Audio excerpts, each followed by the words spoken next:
is a ProTag Project exclusive. You didn't know that you were going to learn all this knowledge, did you? Knowledge time. Some of you might have noticed the beautiful sakura flowers that have been blooming all over the country in the past month. We got to go to a couple different cherry blossom festivals, so we thought we'd give you guys a little bit of knowledge on exactly what we did and exactly what the cherry blossom tradition is all about. Got that inside, that info. You know how we do!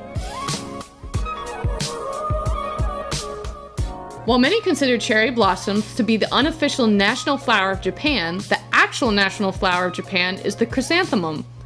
Known as sakura in Japanese, the cherry blossom pale blooms are a symbol of more than just spring. They stand for renewal and hope.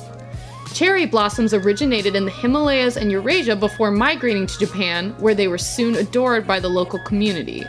While there are some 200 different types of cherry blossoms in Japan, the most popular variety is Somei Yoshino. In the US, mainly Yoshino hybrids line the Tidal Basin, National Mall, and Potomac waterfront, which are popular spots for viewing the blooms. Picnicking beneath the trees is a centuries-old custom in Japan known as hanami, which is about appreciating the temporal beauty of nature. People gather under the blooming cherry blossoms for food, drink, songs, companionship, and the beauty of sakura.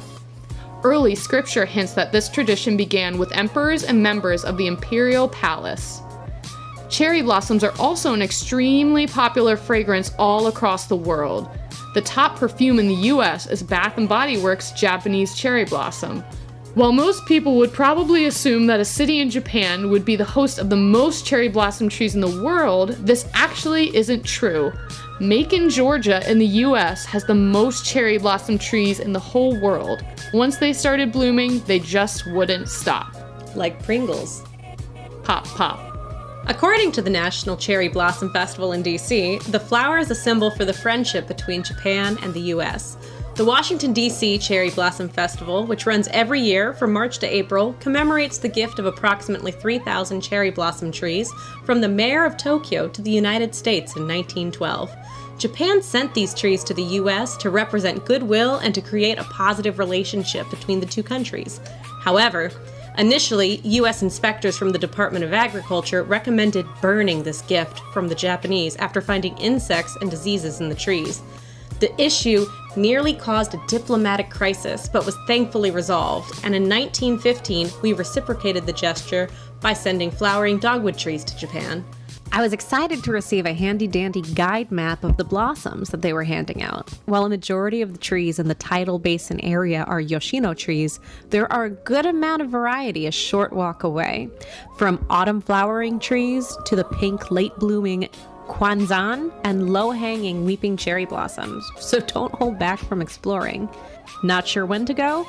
The National Cherry Blossom Festival website also displays a live bloom update signaling the current stage of bloom. The best part? It's totally free to attend.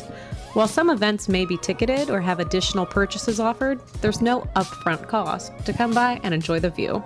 We also had the privilege of visiting VCU campus to check out their Cherry Blossom Festival, put on by their student union. It consisted of fun events like music, crafts, and fun food and drinks. I, for one, really appreciated seeing the traditional Japanese culture embraced by such a young generation. So thanks for joining us on this fun little Sakura adventure, and we hope you learned something.